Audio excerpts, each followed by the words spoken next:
권위가 있는 거죠. 바리새인 그러면. 그러니까 바리새는 자부심이 대단한 것입니다. 또 열심도 여러분 보통을 넘어서 어느 정도 열심이었냐? 교회를 핍박할 정도였습니다. 바울은 완장을 차고 강목을 들고 이념의 적들을 사냥하러 다니는 열성분자였습니다. 그것까지 그런데 아예 율법으로는 흠이 없다. 와, 좀 놀라세요. 남의 일이라고 너무 그렇게 싱겁게 에이 뭐 그런 거지 뭐. 율법에 우리는 흠이 없는 사람이래. 흠이 없는 사람 어디 있어요? 오늘 율법의 의로는 흠이 없다. 율법을 어긴 적이 없다 이런 의미예요. 별로 놀라지 않으시는데요. 이 정도로 자기의 과거를 자랑할 수 있는 사람입니다. 정말 유대인 차원에서 볼 때는 과거에 대한 정말 자부심을 가질 만한 사람이죠. 그런데 여러분, 이런 이 왕년, 이 어떻게 바울의 왕년이죠. 이 화려한 이력에 대해서 바울은 어떻게 평가하고 있는지요. 이 평가가 정말 우리를 놀라게 합니다. 단도직입적으로 이런 화려한 과거가 전혀 도움이 되지 않는다 이렇게 선언하죠. 전혀 소용이 없다고 이야기합니다. 아니, 좀 더 심하게 표현해서 아니 그런 과거의 이런 배설물과 같다 이렇게 이야기합니다. 3장 7절 8절이 그 이야기인데요. 그러나 무엇이 내가 유익하던 것을 내가 그리스도를 위해 다 해로 여길 뿐더러 또 모든 것을 해로 여김은 내 주 그리스도 예수를 아는 지식이 가장 고상하기 때문이라. 내가 그를 위하여 모든 걸 잃어버리고 배설물로 여김은 이렇게 시작합니다. 여러분, 해로 여길 정도가 아니고 이 헬라어로 스카발론이라는 말이 배설물이라는 뜻인데요. 좀 오늘 아침에 죄송하지만 이게 고상하게 배설물이지 그냥 똥이에요. 똥 이렇게 표현한 거예요. 우리가 좀 번역을 좀 고상하게 한 것뿐입니다, 여러분. 그러니까 자기 화려한 과거의 이력이 해 정도가 아니라 아예 배설물처럼 여겼다 이렇게 얘기하는 것이죠. 여러분, 이 바울의 과거의 화려한 이력은 과거에는 굉장히 유익한 것을 여겼던 거예요. 바울에게서는 대단한 거였죠, 여러분. 근데 오늘 지금은 예수를 만나고부터는 해다 이렇게 이야기하고 있죠. 여기 오늘 왜 해, 유익 이런 단어를 썼을까요? 빌립보 교인들이 상업하는 사람들이 대부분이었어요. 우리 지난 송년주일 설교 대차대조표 손익계산서 들으셨죠? 손실, 손익에 순손실, 순이익 들으셨잖아요. 그런 용어에 익숙한 빌립보 교인들이기 때문에 바울이 오늘 그 계산에 밝은 사람들을 염두에 두고 상업적 계산을 들이대고 있는 거예요. 계산기 두드려 보았더니 그 화려한 과거의 경력이 순이익인 줄 알았는데 결과적으로 따져보니까 오히려 심각한 순손실이다 이런 이야기 하는 거예요. 도대체 왜 화려한 과거의 이력을 지금 순손실로 표현하고 있을까요? 그것은 오늘 지금 예수를 믿고 나니 그리스도를 아는 지식으로 소유하고 품는데 아주 분명한 방해가 되기 때문에 지금은 순손실이라고 표현하고 있는 겁니다. 다시 말해서 화려한 그의 과거 이력이 예수를 아는 지식에 비교하면 아무런 쓸데없는 쓸모없는 것이라는 거예요.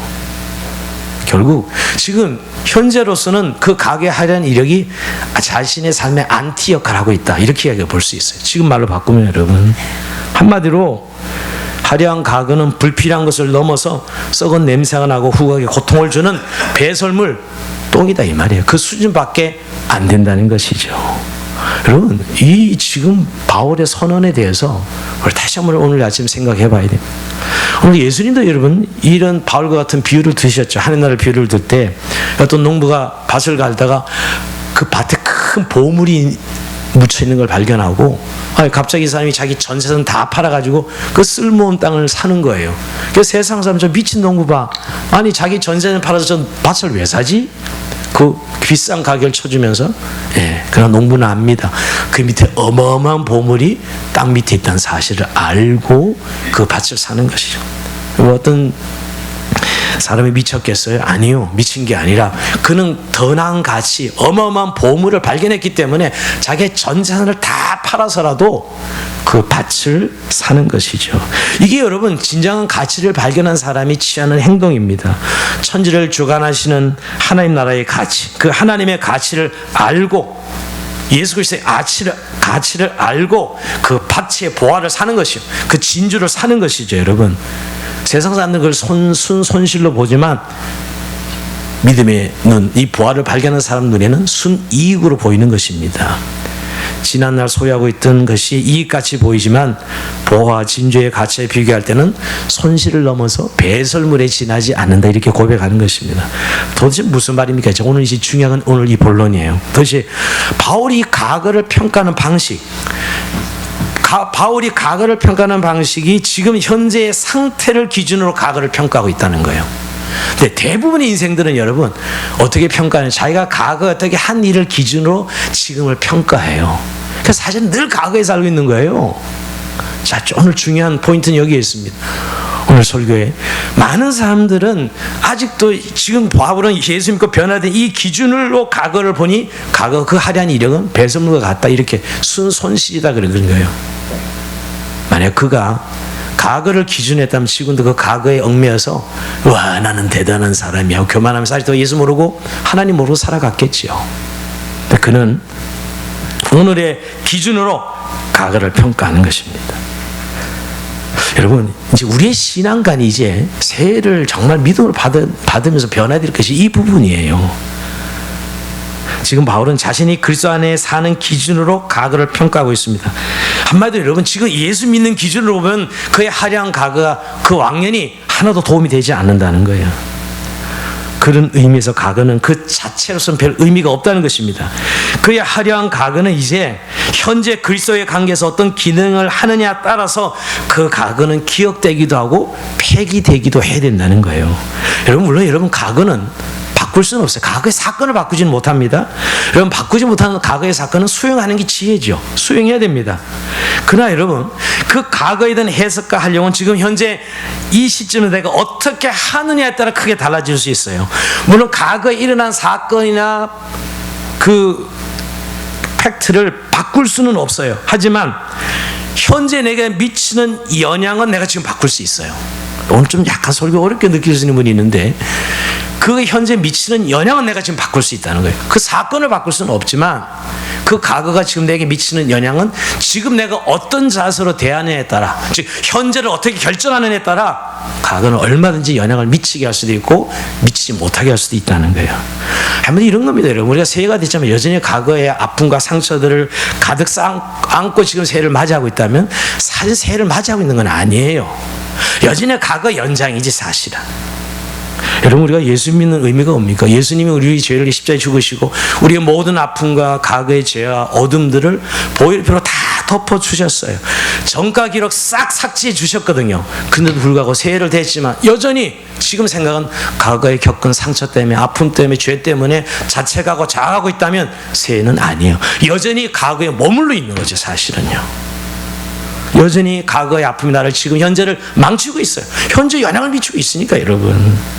얼마나 여러분 과거의 이 어둠의 기억들이 오늘을 나를 망치고 앞으로 나가지 뭐 현재를 망치게 하고 있는 거죠. 지금. 현재 부정적인 영향을 미치고 있는 겁니다. 죄의 삭시 사망에 대해서 죽음의 그림자가 나를 얽어 묶고 있는 것이죠. 여러분, 주님께서 그렇게 십자가에서 피를 흘리시고 여러분 고난을 당하신 것은 그 모든 과거 우리의 전과를 다 지어주시려고 해주신 건데 왜 내놓지 않는 거예요? 왜 하나님께 고백하지 않는 거예요? 이게 악한 사단의 속임수입니다. 세상 공정권세 잡은 자의 속임수예요.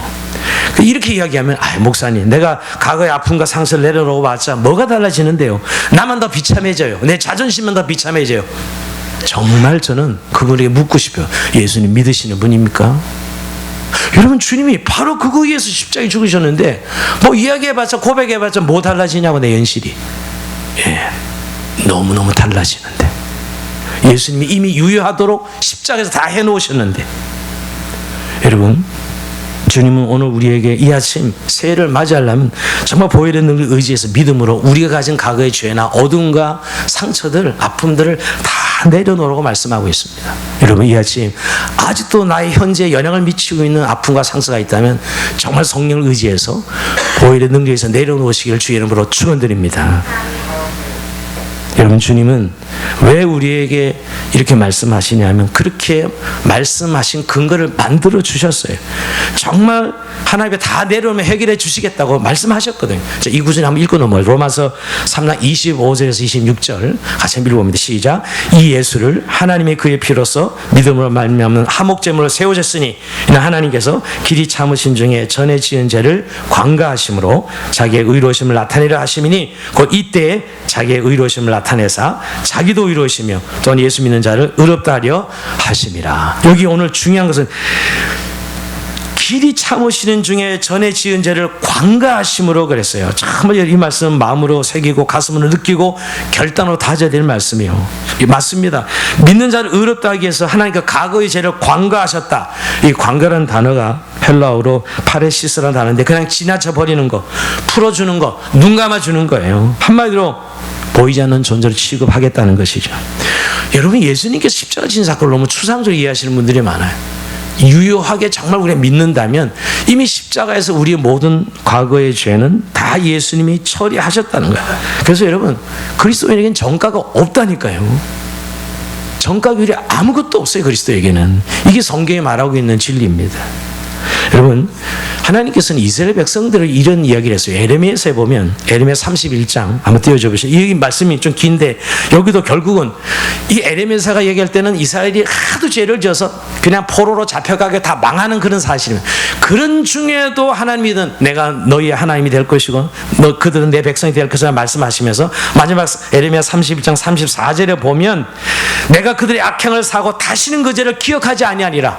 여러분, 죄 어마어마하게 지었어요. 근데 그들을 향하여 다시 새 언약을 세우면서 이제 돌판에 새긴 언약이 아니라 마음의 신비의 언약을 새기겠다 하면서 다시는 내 너희 죄를 기억하지 않을 거야.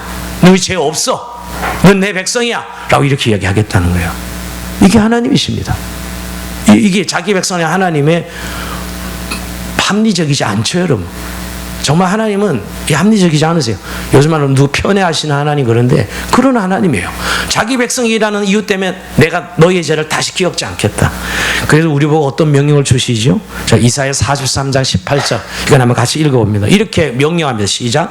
너희는 이전 일을 기억하지 말며 옛날 일을 생각하지 말라. 보라 내가 새 일을 행하리니 이제 나타낼 것이라. 너희가 그것을 알지 못하겠느냐? 반드시 내가 강야의 길을 사막의 강을 내리니. 그래서 이전 일 아예 기억하지 않고 생각하지도 말라는 거예요. 이게 주님께서 우리에게 말씀을 아주 새 아침에 주시는 메시지예요. 여전히 여러분, 새해가 아니에요. 과거에 일어났던 사건의 연장선상에 오늘 또 있다는 거예요. 자, 고린도서 5장 17절 오늘 신년주일 아침에 선포한 말씀인데요.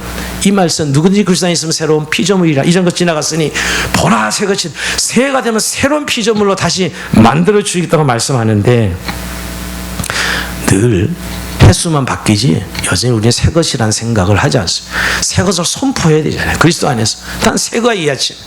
그래서 1년 새로운 도화지를 믿음으로 받아야 되는데 흔 도화지면 쓰던 거 계속 붙들고 있는 그런 구습을 가진 삶으로서 새해를 맞이할 수 없다는 거예요. 하나님께서는 지금 내가 현재 어디에 있는지를 보시지 과거가 어디 있는지를 신경 쓰지 않으시겠다는 거예요. 하나님께서 내가 지금 그리스도 안에 있는지 없는지 이걸 보시는 것이지 과거가 어쩌나 저쩌나 보지 않겠다는 겁니다. 여러분, 정말 현재를 제대로 해석하면 과거가 새롭게 해석이 돼요. 여러분, 정말 우리의 과거가 어둡고 힘들다 하더라도 현재 내가 그리스도 안에 있을 때 새로운 피조물이 되었을 때 어떤 일이 일어나는가. 누가복음 7장에 보면 이런 이야기가 나옵니다. 시몬이라는 사람이 바리새인이죠. 집에 이 여인을 초청하는데 그 여인이 예수님과 함께 초청되는데 예수님 발에 향유를 붓고 발을 닦는 것이었어요. 발을 머리털로 씻어주는 사건이 있었죠.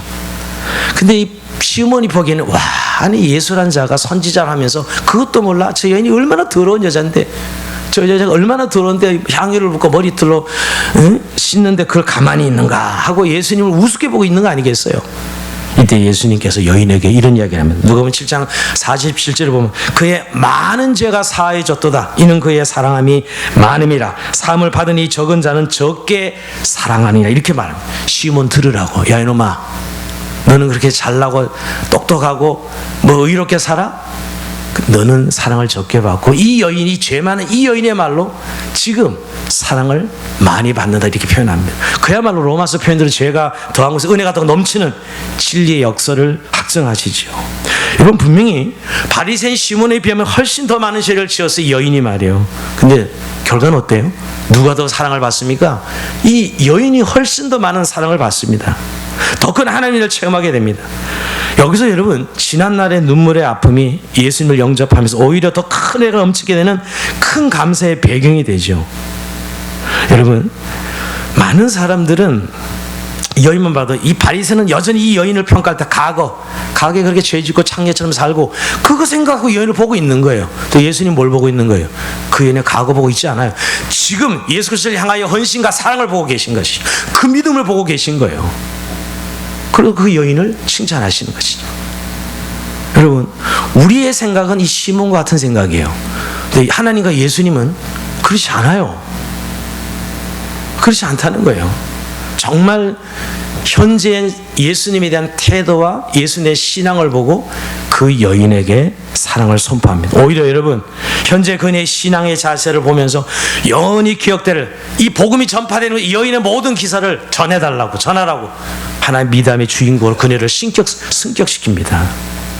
오히려 가슴 아팠던 과거가 예수님 안에서 오히려 그녀의 현재를 아름다운 미래로 끌어내는 견인차 역할을 하는 것이죠.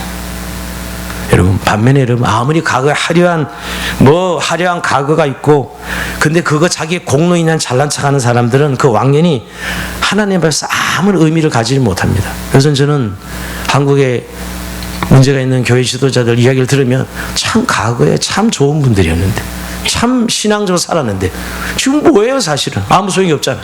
그거 보니까 그렇게 열심히 하고 그렇게 헌신했던 거 다 저러려고 저리 열심히 했구나, 그렇게 평가받고 있잖아요. 과거와 하려니 이렇게 무슨 소용이 있어요? 현재가 그러니. 결국 현재가 과거를 평가하는 기준이 된다는 신앙 안에서는 말이에요. 오히려 교만해서 하나님 버림받는 모습이죠. 배설물처럼 되고 있는데 그 수치의 악취도 모르고, 나는 과거에 이렇게 믿음 생활에서 이 교회를 키웠어, 나는 뭐 이렇게 해서 했어, 자랑하고 있는 모습이냐, 너무너무 안타깝습니다. 지난 과거의 이력이 정말 무익하다는 거예요. 사실은 과거일 뿐이거든요. 지금은 아닙니다. 하나님께서 지금 현재의 위치에서 우리가 어떤 자리에 서 있는지를 보신다는 거예요. 지금 오늘 우리가 어디에 서 있느냐 이 말이에요. 어디에 서려고 하는가, 이게 정말 중요한 것이 우리의 신앙에. 근데 문제는 오늘 우리가 지금 어디에 서는가를 분명히 정하지 않고 또 오늘 하루 시작하면 또 마찬가지예요. 지금 우리가 어디에 서려고 하는가 하는 거예요. 그래서 오늘 바울은 즉 뒤에 있는 건 다 잊어버려. 그렇게 하려 했던 바울의 과거지만 뒤에 있는 건 싹 잊어버리겠다. 오늘 13절에 바울이 그렇게 얘기하는 겁니다.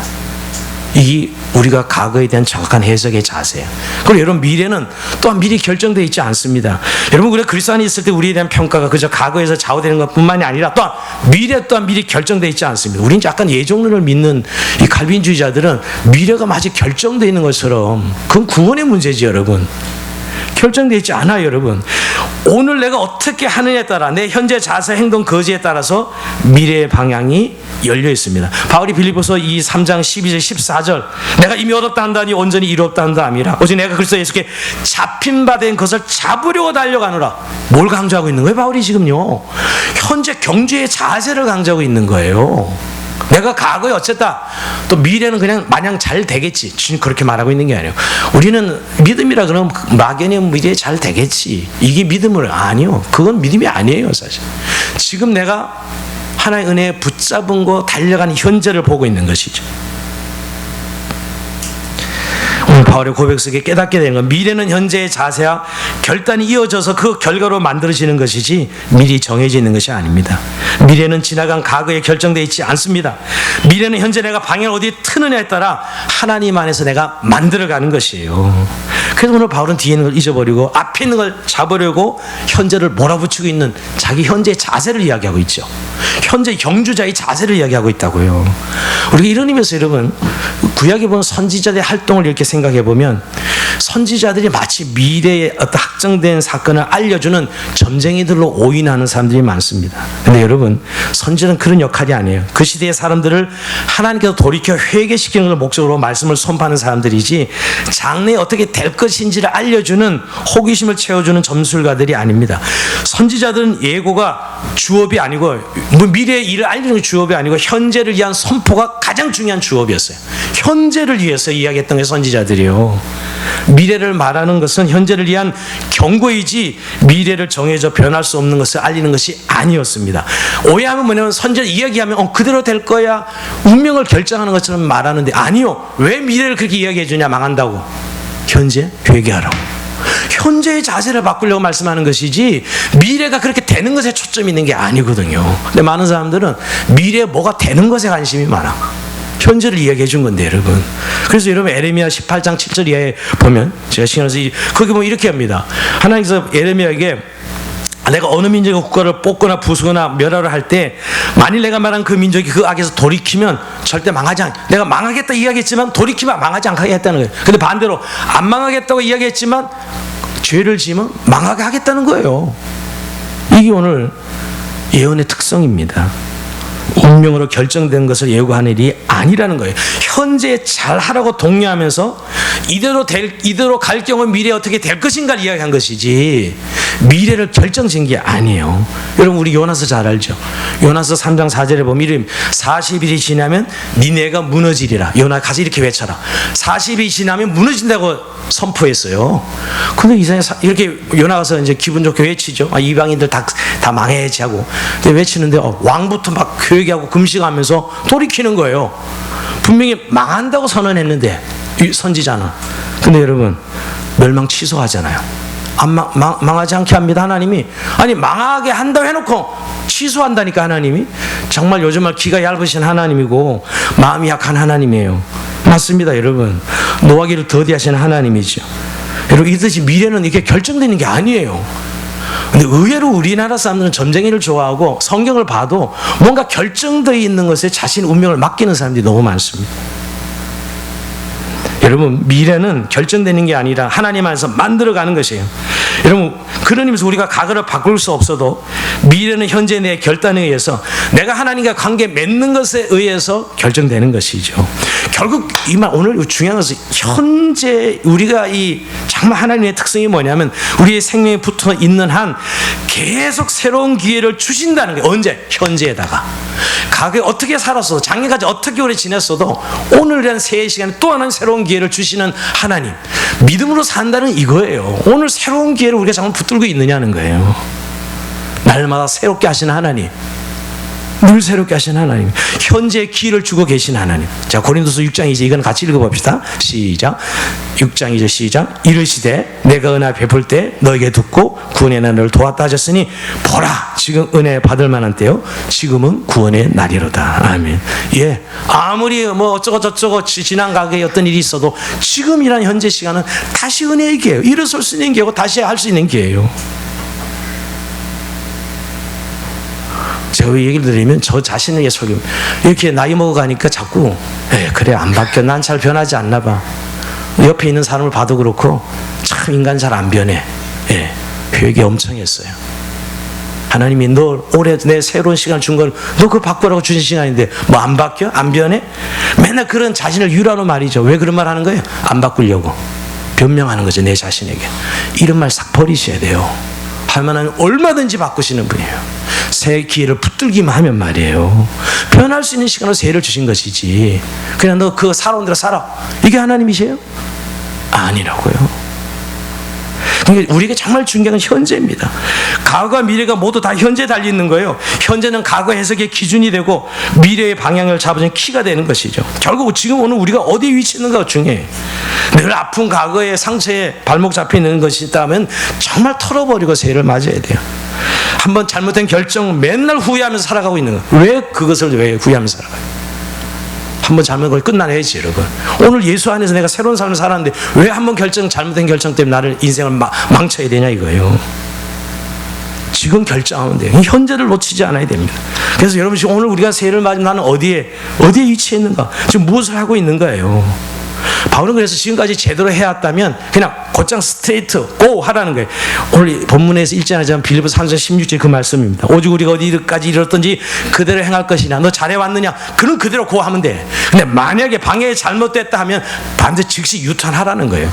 많은 사람들은 잘못된 거 알면서도 이러면 아니지, 이 상처 때문에, 그러면 유턴해야 되는데 뭐 이렇게 살아왔는 걸, 또 내 환경이 이런데 뭐 그 인간들 같이 살면서 어쩔 수 없어 이러면서 그냥 가는다는 거예요. 유턴하라는 거죠. 예. 네. 운전할 때는 바로 유턴하면 안 됩니다. 딱지 떼고. 근데 하나님 앞에서는 바로 유턴하시는 거예요. 하나님 앞에서는 바로 유턴하시는 거예요. 여러분, 우리가 나이를 먹으면서 이 내성이 생긴다는 거 있죠. 항생제를 먹으면 예수 믿어도 이게 만날 새해라는 말만 듣지, 정말 하나님께서 새해를 주시는 기회를 우리가 이 현재를 붙들지 않고 아직도 과거에 지난 나의 상황 환경 그대로 가는 거예요. 그냥 그래서 늘 과거가 내 삶의 기준이 돼.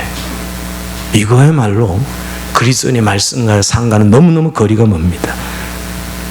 현재가 중요하다는 거예요. 현재를 만들어갖고 현재를 하나님께 맡기는 거예요. 이게 바로 오늘 새해를 시작한 우리의 자세입니다. 정말 신년주일 아침에 여러분 모든 걸 새로 시작해서 은혜를 주신 거예요. 정말 그래서 새해가 선물이구나. 하나님 앞에 한 해가 정말 선물이구나. 하나님이 새로 시작하는 기회를 우리에게 주셨다는 거예요. 그러면서 여러분 오늘 중요한 건 뭐예요? 현재 결단이에요. 오늘 여러분 목장교회 모임 시간에 오늘 내가 이 결단을 써보십시오. 나누어 보십시오. 뭘 결단해야 되는지. 여러분 결단도 없이 올 한 해 그냥 또 새해를 맞이하는 것은 작년과 동일하게 보내겠다는 이야기가 다르지 않습니다. 여러분 오늘 제가 하나님의 시간표를 정리해 보니까 과거는 현재의 배경이긴 하지만 아무 소용이 없다는 거예요. 과거가 현재의 배경이 되긴 하지만 여러분 소용은 잊어버려야 돼요. 과거는. 그리고 미래는 현재의 결과이긴 하지만 알 수 없고 하기 나름이에요. 미래는. 근데 현재는 현재는 내 삶의 중심이고 가장 중요해. 내가 잘해야 되는 이유입니다. 현재가. 그래야 과거도 해석이 되고 과거도 새롭게 해석이 되고 미래도 만들어지는 것이죠. 현재에 대해서 기회를 놓치면서 맨날 과거 탓하고 미래에 잘 되겠지 체면을 거는 그런 그리스도인이 되어서는 안 돼. 정말 하나님 앞에서 현재는 우리에게 좀 가장 중요한 은혜의 선물입니다. 우리는 세상은 그렇습니다. 세상상 아까 제가 처음 시작할 때 이 과거를 가지고 현재 얘기를 박탈하죠. 너 어느 학교 나왔으니까, 너 어떻게 살았으니까. 그러나 하나님은 아닙니다. 세상은 그렇지만 하나님 현재를 항상 선물로 주셔서 미래를 가능성을 열어주십니다. 우리의 삶이 지금 어디에 위치했는가를 정말 점검해야 돼요. 하나님 은혜는 우리를 지금 다시 시작해서 은혜를 주시는 것이에요. 더 이상 과거 연연하거나 과거 왕년 이야기하면서 오늘을 망치는 그런 신앙의 삶을 살아서는 안 되는 거예요. 여러분 대부분 잘 보십시오. 우리가 미래의 신앙의 위인이 되면 그 사람의 모든 아픔과 어둠의 과거는 너무너무 멋있는 것으로 미담이 되는 거 알잖아요. 그럼 이런 어떤 신앙의 위인이 생기면 그 과거의 어려움들이 얼마나 아름답게 포장이 돼요. 근데 여러분 왕년에 아무리 잘나고 아무리 뭐 어쩌고 저쩌고 뭐 박사이가 몇 개고 해도 오늘날 그 사람의 신앙이 망가지면 그거 다 그놈 거 사기치려고 저랬구나. 과거는 완전히 X가 되는 거예요. 그게 여러분 우리 현실이에요. 결국 여러분 과거도 현재 올바른 결단이 새롭게 해석된다는 거예요. 여러분 새해가 선물이다, 정말 은혜의 선물이다 한다면 우리의 이 기준, 이 바울처럼 과거를 완전히 배설물로 여기고 내가 그리스도 앞에 잡힌다는 것을 잡으려고 정말 달려가노라. 어마어마한 사람 바울의 결단이에요. 사실은요. 오늘 결단의 기도를 드립시다. 하나님 앞에 정말 새해 어떤 결단이에요? 제가 오늘 목사의 노래난의 기도문을 썼지요. 정말 하나님 내내 약속을 주신 것들이 그렇게 많은데 365날 동안 이 말씀의 꽃이를 마음에 품고 결단하며 인내하고 기다리고 절대 낙심하지 아니하고 이 말씀 이룰 줄 믿고 순종하겠습니다. 나는 참 연약하고 부족해요. 하나님. 하지만 약속의 말씀이 내 안에 말씀을 실어 주셨으니 이 말씀을 인내하고 기다리고 주의 손을 기다리고 순종하겠습니다. 제 결단이에요. 그럴 때 하나님이 하신 일을 볼 것입니다. 할렐루야. 여러분 이 아침에 다시 한번 오늘 현재를 은혜의 선물을 받으면서 과거를 새롭게 해석하고 미래를 준비하는, 그래서 1년이 믿음으로 정말 선물로 주시는 복된 한 해가 되기를 주의 이름으로 축원드립니다. 우리 말씀 붙들고 다시 한번 기도하는 시간 가십시다. 오늘 특별히 성찬식이 그런 성찬이 오늘 떡을 떼고 잔을 받을 때 좀 새해를